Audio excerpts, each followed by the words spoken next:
Okay, I'm going to try to make this fast before my battery dies. I don't think I did a follow-up video on this. Basically, I think it's completed. This is the Jazwares Star Wars Micro Galaxy Squadron Shuttle Tyderium. This is the, I forget what series this is. It wasn't that long ago. It's the one with the Endor crew, with the rebels. It's not the other previous version with the Emperor and the Royal Guards.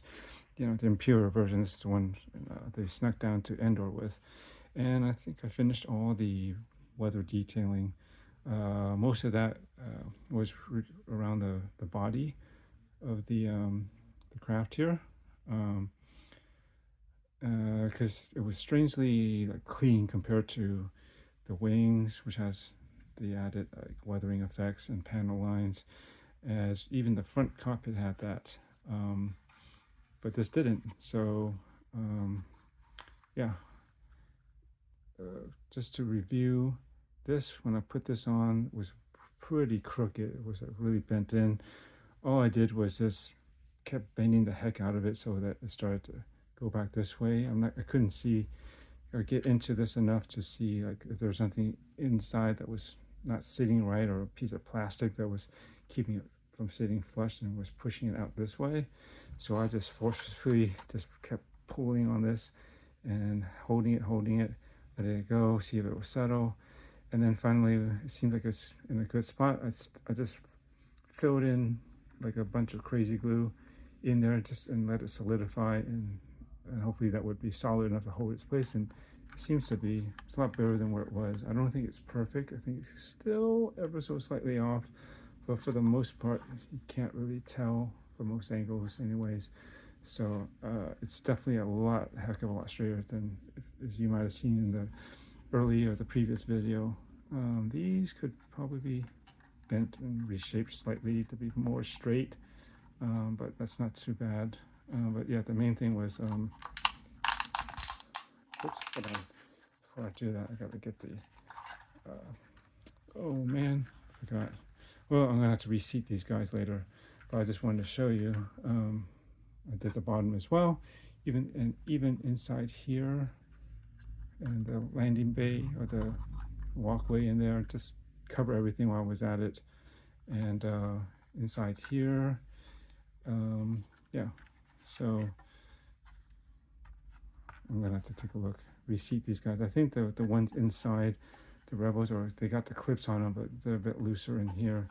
I'll fix that later, but I'm not gonna open it all the way. But yeah, I just got into all the spots in here and around the neck area, and it's a heck of a lot better.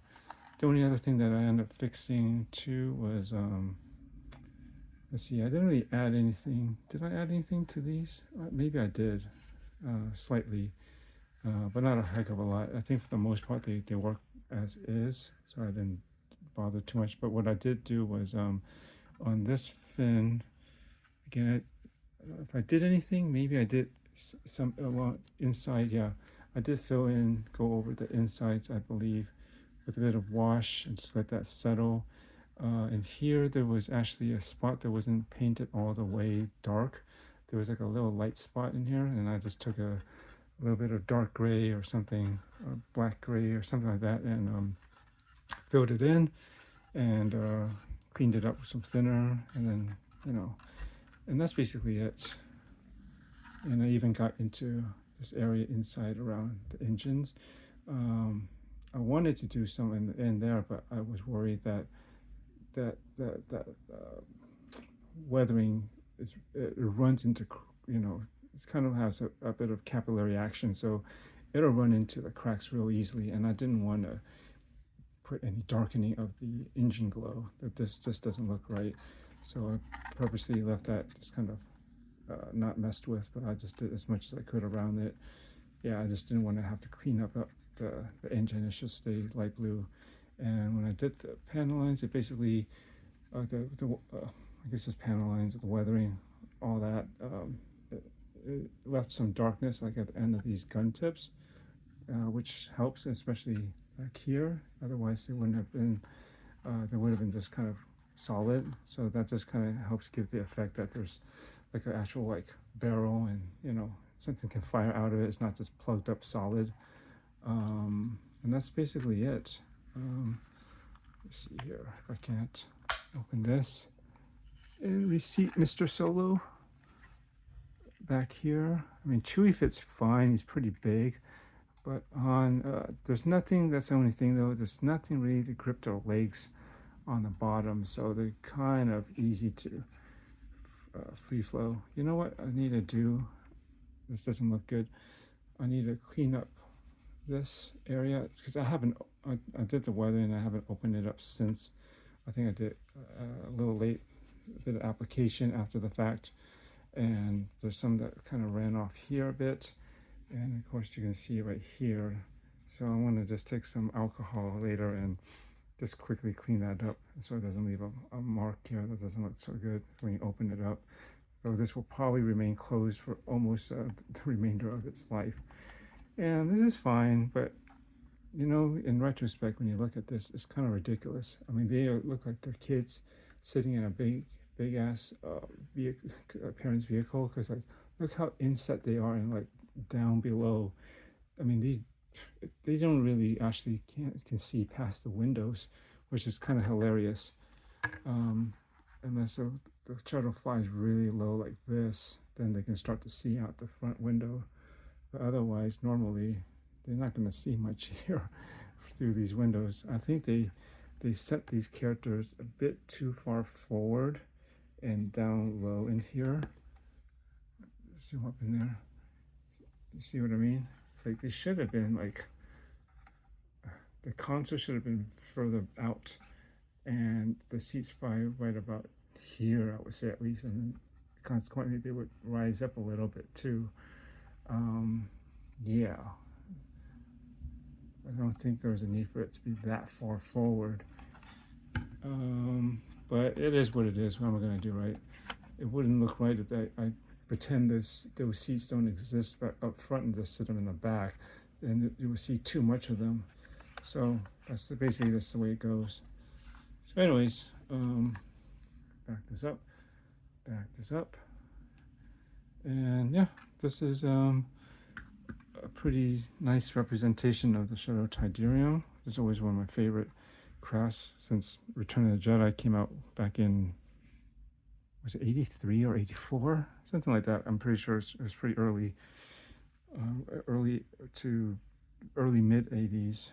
And just always loved this angle here, and just the way the wings were wide and they just triangulated out. Very cool design. I would recommend it, and especially I think they were on sale at Target.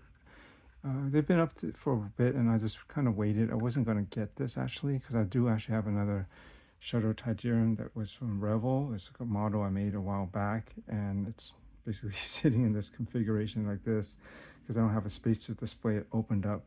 So the same as this. Actually, I got to figure that out. But I just wanted to get a hold of this while it was on sale. I think it was under $20. Like it was like, it's been a while, but I'm almost certain it was right around $14 or so. So, well, for that price, like, what the heck? Just get it in the, you know, at least get it for the collection. Whether I have the space to actually display it properly, I would rather have it with its wings down. That was what it looks best. Although it doesn't look bad with wings up actually landed, but it is better to my eyes with the wings down in flight configuration. So I'll see when I can spare some space somehow to do that. But until then, if I can squeeze it in, it'll probably be like this for a while until I can find an additional display space. So that's it. Let me get down a little bit lower so that you can really see it just besides the top, just how it sits. And yeah, I think it looks pretty darn good overall. It's not perfect, and but you know, it's, again, the price, the features, and just the ease of just buying this and just assemble quickly. There's only basically what to assemble, maybe the wings, I think, right? That's all I had to snap in, if I recall. It's been a while since I messed with this, and that's it. And then stick the figures in, and then just go to town on and have fun with the dry brush. Well, not dry, but the weathering. I mean, I could have done more, but the easiest thing is just a black or gray wash to just fill in the lines and add some little grime and streaks and patches of dirt. I don't usually go too crazy on like adding like dirt or like rust on ships too much. Most of it is passable with just black or gray wash. But yeah, if I wanted to really get into it, maybe. But this is certainly more than. You can see at this angle, that would be great. But yeah, that's certainly more than sufficient to for display purposes and making it look really nice in detail. That's about it. Thanks for watching. Later.